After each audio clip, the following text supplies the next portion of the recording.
to these men. And why would they let her? Why would they let her go in there? They had any fear of her because she was a woman. She was a woman. And they didn't think she was any risk. And, you know, I guess maybe these guards had some sort of a little bit of compassion to let this Elizabeth Bergen at least bring them a little food, a few supplies, medical supplies, and set down comfort when they were hurting.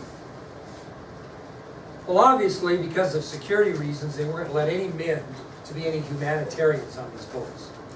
And I'm telling you, she is just horrified at the conditions in which these men are held prisoner.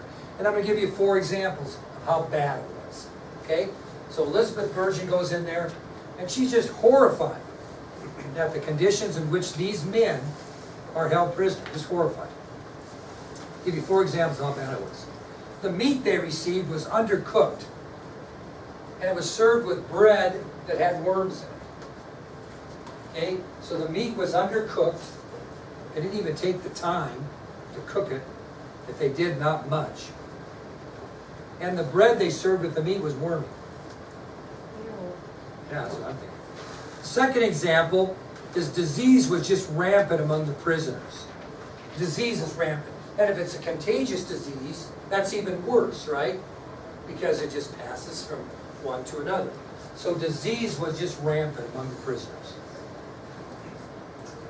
Now think about this, the third example. The air was so thick below deck where those 1,400 men were stationed, you couldn't even light a candle because of the lack of oxygen. Can you imagine that?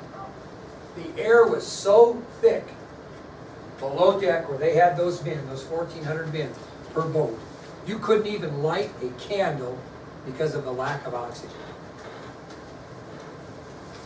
So basically there was virtually no what? Ventilation. So it led to people doing what? Dying.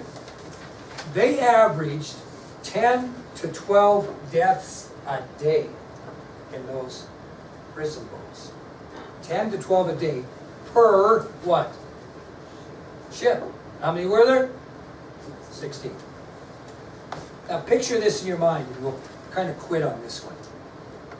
Each morning, the British guard would open up the door to the lower deck, and he would yell, "Rebels, turn out your dead." And the dead were taken off the ships each day after that command and buried on the shoreline outside where the ships were docked. Now, who buried it? Volunteers. Now, if you were in there, Morgan, and they asked you if you would volunteer to go out today and bury the 12 that died, what would your answer be? Yeah, why? Because you would like to get out and what? Get some fresh air, right?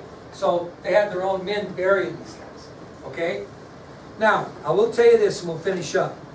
Each prisoner could have gotten out of this. All they had to do is join the British Navy and swear their allegiance to the king.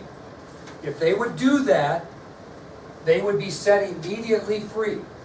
So every one of those prisoners of war, those colonial prisoners of war, patriots, if they would have agreed to join the British Navy and swear their allegiance to the king, they would have been let go immediately.